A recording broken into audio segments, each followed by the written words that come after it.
Endi 8 demak for takrorlash operatoridan keldik.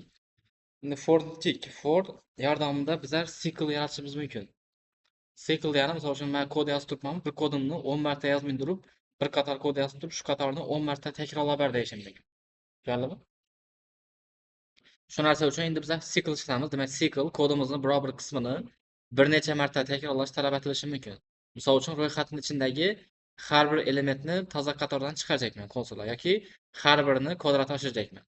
Shunday vaqtlarda misol uchun bizlar for cycle'ni qo'llaymiz. Ya'ni for bu takrorlanuvchi jarayon, tushundingmi? Takrorlanuvchi jarayonni bajarib beradi. Mana qaraymiz. Bajarib o'taman.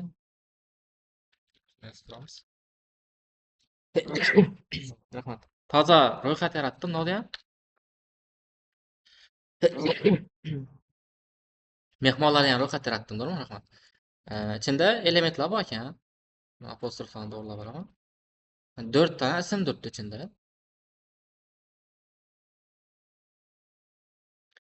Hop, bu bilan bu konflikt berdi, nachun? Ishlatamiz. Yo'q, rahmat, qo'shnilarga yozmay turib ham yozsak bo'ladi-ku apostrofni ichida. Nechi bo'ldi?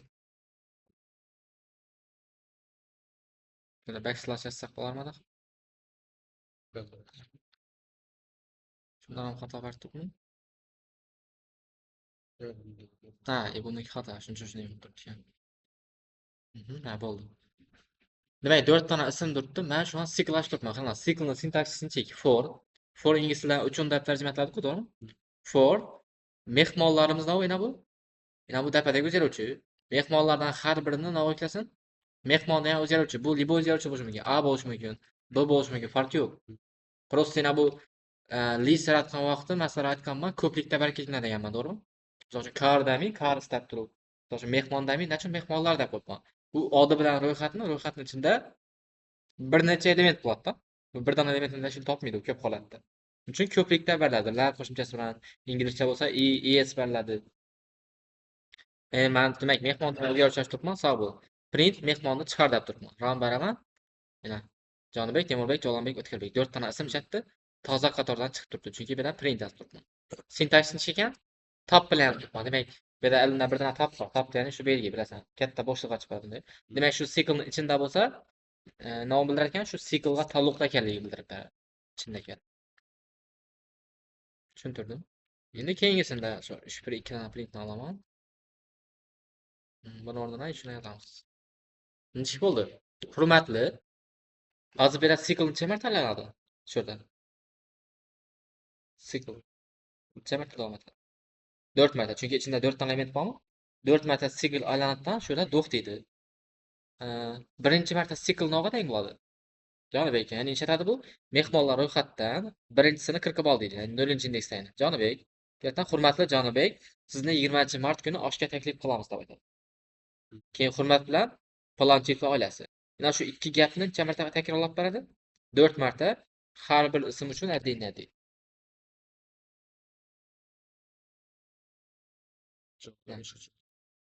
Buni Pythonda shunday.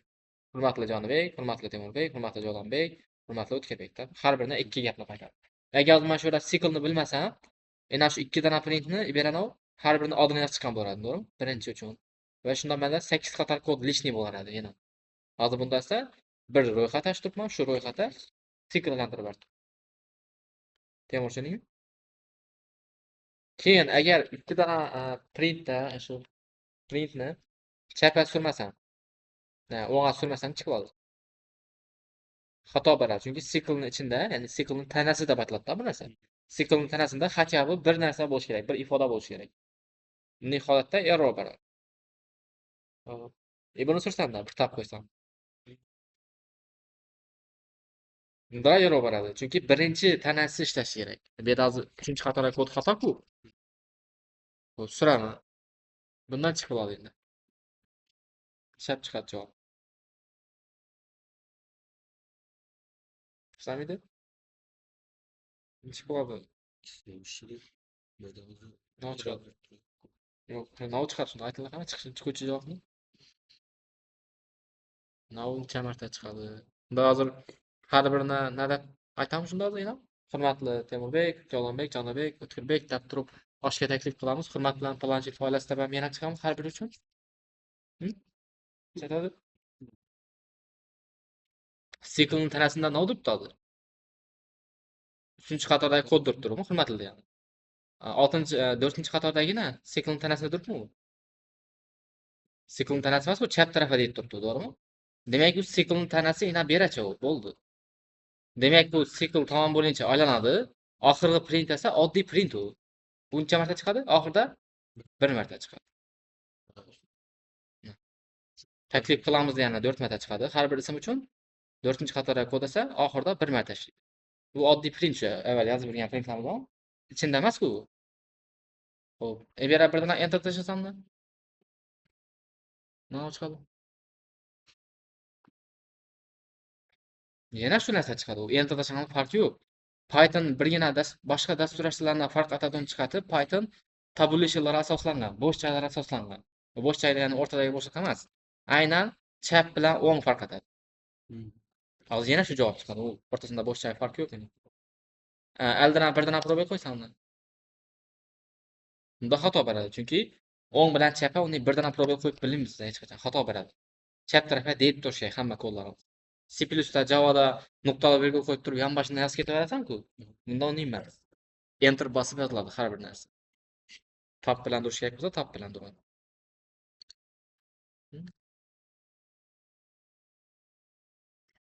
Davom etamiz. Buni tushuntirdim, to'g'rimi? Birisi ichida bo'lsa, birisi bu yoqda bo'lsa, bu bir marta ishlaydi, bu n marta ishlaydi. Buni ham tushuntirdim. Xo'p. Ning bo'lsa-na? Bu uchun ham 4, bu uchun ham 4. Avval birinchi yozgandan chiqqan bo'lsa, shunday chiqadi bu. O'rtadagi bo'shliqdan ahamiyati yo'q, tushundingizmi? Tab bilan turibdi-ku baribir. Bo'ldi, ishlayveradi. Xo'p. Buni ham tushuntirdim. Chap tarafda bo'lsa, bu bir marta oxirida chiqadi, bu esa siklning ichindami? N marta chiqadi. Keyin endi range qo'llaymiz. Yani range'ni o'rgandik-ku. Davom etib turamiz. Sonlardan o'zgaruvchi ochdim. List, range 1,11 dedim, to'g'rimi? Bu chat beradi 1 dan 10gacha son yaratib, listga o'tkazib beradi ro'yxatdan, to'g'rimi? Endi men shuni sikllantirajakman. Sonlardan har birini nima yukla? Sonda ham o'zgaruvchi yukla. Bu o'zgaruvchi keladi, tushundingizmi? Bu narsa bo'lishi mumkin o'rnida, yana bir o'rnida. Bu sonlar esa tepadagi ro'yxat. Demak, 1 dan 10gacha sonni har birini bu yuklaymiz. Demak, birinchi 1, 2, 3, 4, 5, 6 oxiridan necha deng bo'ldi? 10 deng bo'ladi-dan chiqadi. Chiqaradi ekan. Birinchi marta nima deng bo'ldi? 1. 1 ning kvadrati deydidan chiqadi. 1 ga teng deb chiqaradi. Keyin keladidan 2 keladi siklda. Keyingi sikl 2 mi? 2 ni keladi. 2 ning kvadrati deydidan banacha qo'yadi shura? 2 ni qo'yadi. Keyin 2 ni chetadi? Kvadratga ko'taradi. 4, 4 ga teng. Keyin keyingi soncha shunda shu narsani hozir men ram bersam to'g'ri chiqarib beradi. Men shuni miyada analizatib bilinglar shu narsani. Ishlab turib olib bilinglar. Keyingi sikl 3 ga keladimi? 3 ga keladidan 3 ning kvadrati deydidan 3 ni nog'a kvadratga ko'tarib chiqarib beradi. 9. Keyingi son nima keladi? 4. 4 ning kvadrati 8 ga teng deb chiqaradi keyin. Va oxirincha 10. 10 ning kvadrati 10 ning kvadratiga ko'tarsak 100. 10 ning kvadrati 100 ga teng deydidan shura sikl chetadi? 9 deydi. Shungacha bo'lgan narsa chiqaradi. Demak, bu dasturimiz nima bo'ldi? 1 dan 10gacha bo'lgan sonlarni nolarni kvadratlarini hisoblab beradi. Bu dastur bo'ldi. Bu yerni 3 etsam kublarni hisoblab beradi. Bu sonni o'z-o'zidan ko'paytiradi. Hamma.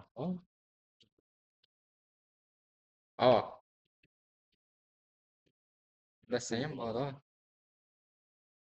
10 da shunday sen ham yoshingda. Lekin bunda qara.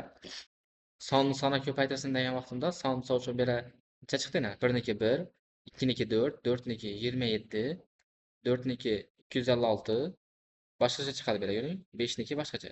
Chunki bera son deb turibman, sonimiz misol uchun qaysini teng bo'lgan vaqtida shuni chiqaradigan, unda boshqacha ishlash prinsipi bo'lib ketdi, ko'ring. Shuning uchun bera aynan 2 yoziladi. Kvadratga ko'tarajak bo'lsa. O'z-o'zidan ko'paytirsa, hisob-kitob boshqacha bo'ladi. U o'z-o'zini kvadrat tashir deb turibmiz. Men o'z-o'zini ko'paytir deb turganim yo'q. Agar shu yerda 1 dan yulduzcha bo'lsa bo'laradi u. Hozir 2 dan yulduzchadi-ku.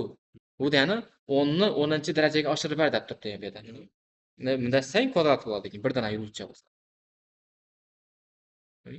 Bir dona yulduchcha bo'lsa to'g'ri chiqadi. A tak shunday.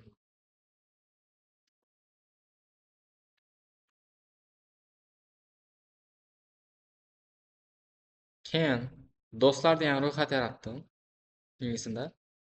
Print 5 ta eng yaqin do'stingiz kim deb turibdi. Keyin for n in range 5 do'stlar append input n plus 1 do'stingiz ismini kiriting dedi. Va print do'stlarni chiqar. Demak, do'stlar degan bosh ro'yxat yaratdim. Keyin 5 ta eng yaqin do'sting kim deb mendan so'raydi. Keyin men shuni siklda append etib kiritchakman. Inputda so'rasin mendan. Input yozib mendan so'raydi-ku. Ya so'raydi qarang. Birinchi do'stingiz ismini kirit. Ali. Vali. Sovchun. Temur. Lumrod. Jonibek. Enter. Ali, Vali, Temur, Lumrod, Jonibek. Demak, chat parda berib, bir ro'yxatga meni kiritgan 5 ta elementimni qo'shib berdi. Algoritmi ichida turibdi. Kodda.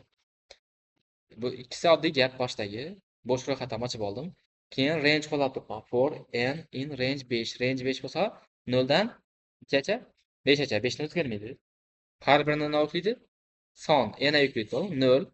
Demak, kelatdan append etsin. Do'stlarimiz yana bo'sh ro'yxatmi? Bo'sh ro'yxatga qo'shsin. Nima qo'shsin? Inputda so'rasin qo'shishni mendan. Input nachu n plus 1 dedim bera.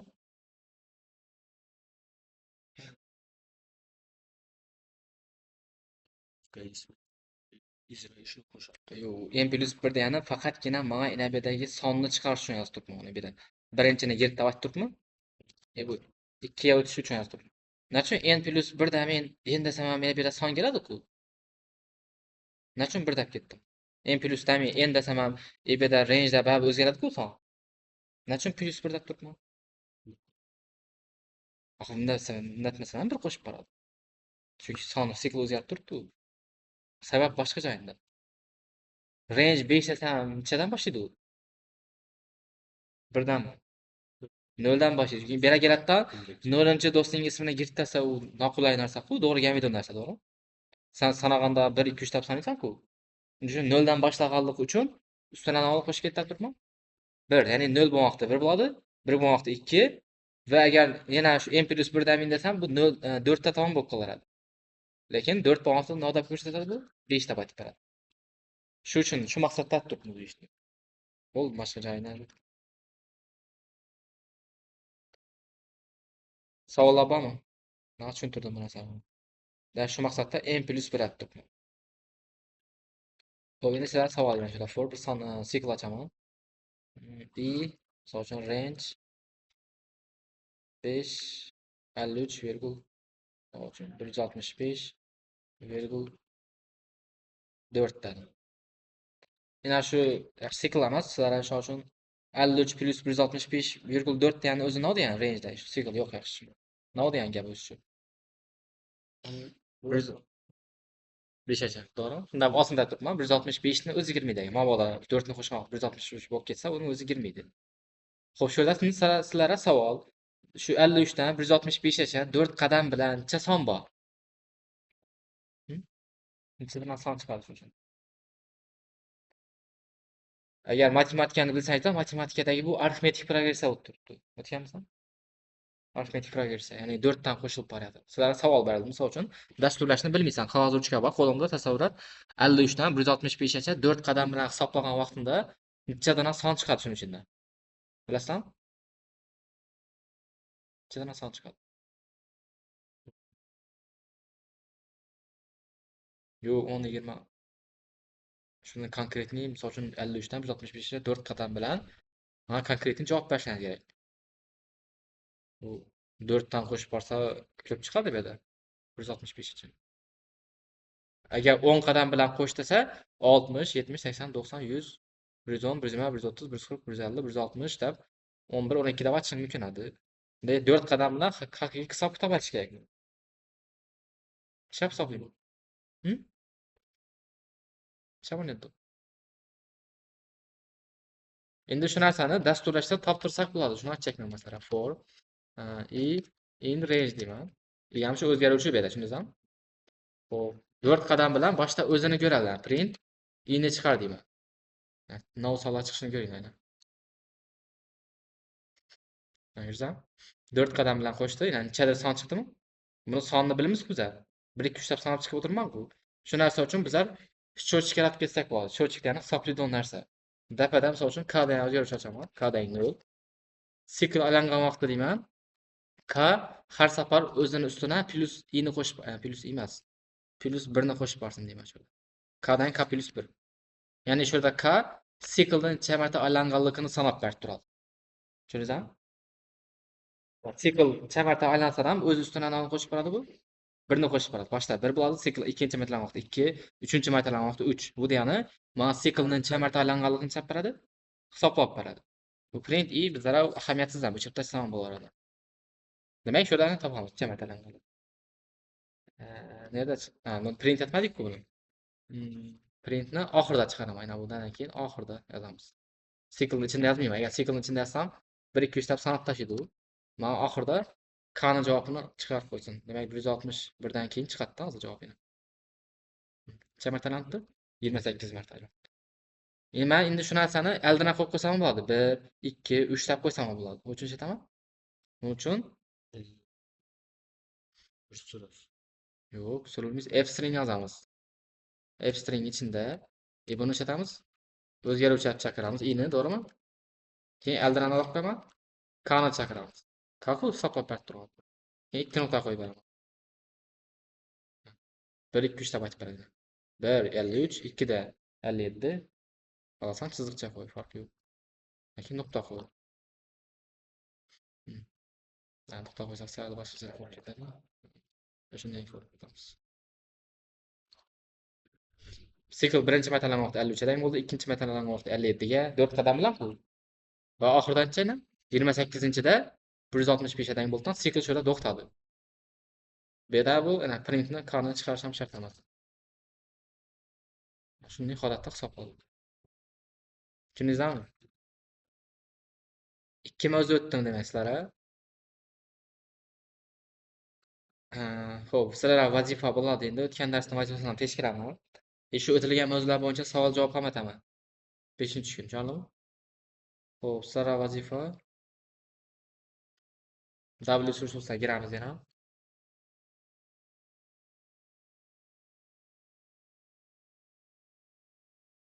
Giramiz.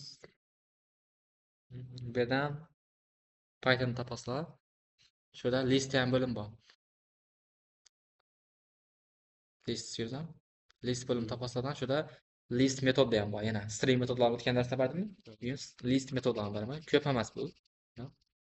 Append, clear, copy, count, extend, index, insert, pop, remove, reverse, sort. Buni ko'rdik darsda ko'psini.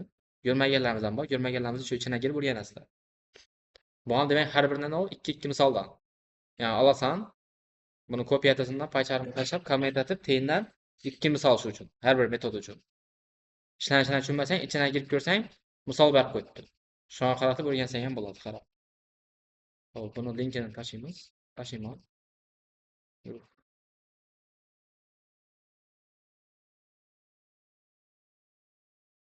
Copy bo'lmadi.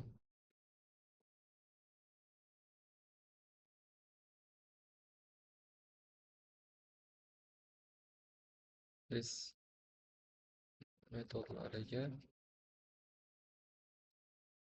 ikkitadan misol. Tushundingizmi, ha? Hukmron tushuning axir, yana bilmadim deb yurma. Temur. Shuni ko'raman, keyin o'tgan darsda bergan bu list metodlarini ko'raman. Ikkisini ham menga ko'rsatib berasizlar. O'tilgancha 8 dona prezentatsiya dars o'tgan bo'lsam, shu bo'yicha savol javob aytaman. Darsdan o'qib kelinglar. 5-kungacha.